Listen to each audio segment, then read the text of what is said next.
you also teach history as part of your major? Yes, history is definitely a part of everything I do.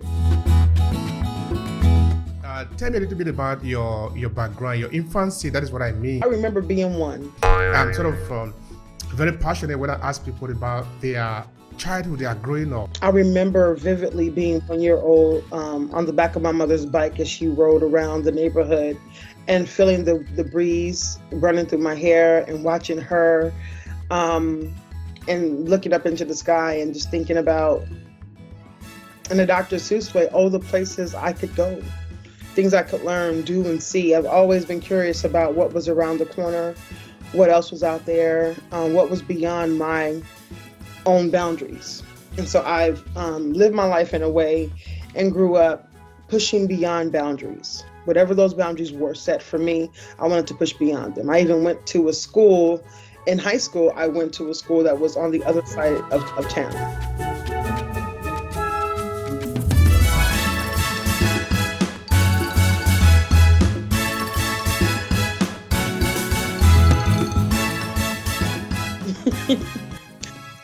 I actually went to the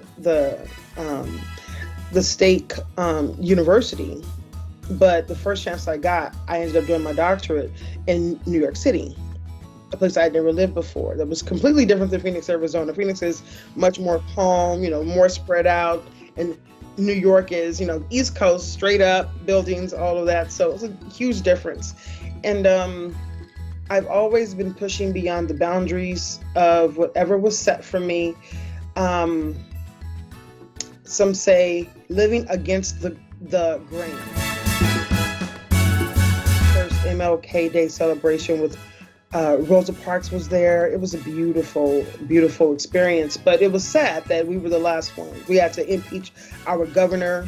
So just being in the midst of a society that, really, well, the American society overall, racism is still well and alive, right?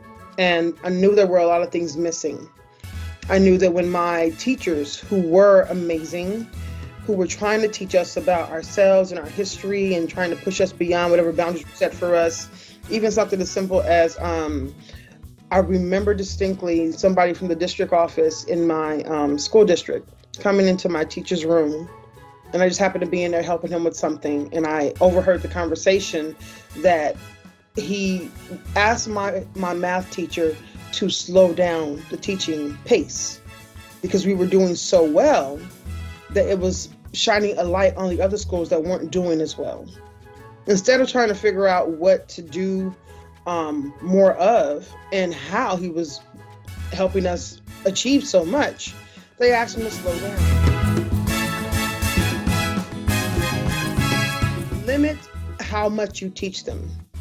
So instead of giving us an opportunity to excel and push past whatever standards were set in that school, my teacher was asked to not do too much because we're achieving so much so fast that it's making the other schools nervous, or it's highlighting what other schools are not doing. The question should have been, how can you help the other teachers do what you're doing to help your students achieve just as much? But no, it was, slow down so we don't cause too much attention to the problems over here. That's not okay. And so that was one of the reasons I ended up going to an international program for high school, the International Baccalaureate program. And with that, even the GPA, usually it's like a 4.0 in the US, we were on a different scale that allowed us to have up to a 5.0 GPA. The lessons that we were learning, the teachers that we had in that program were teaching us about the world at large. We're teaching us about things that my friends who went to other schools weren't talking about. And it's sad, we all got an education. But to what extent did that allow us to push beyond the boundaries of what was already set out for us, which was already limited? The education system in the U.S. has always been very limited compared to other countries and other places. But even without comparing, I didn't want to ever be limited.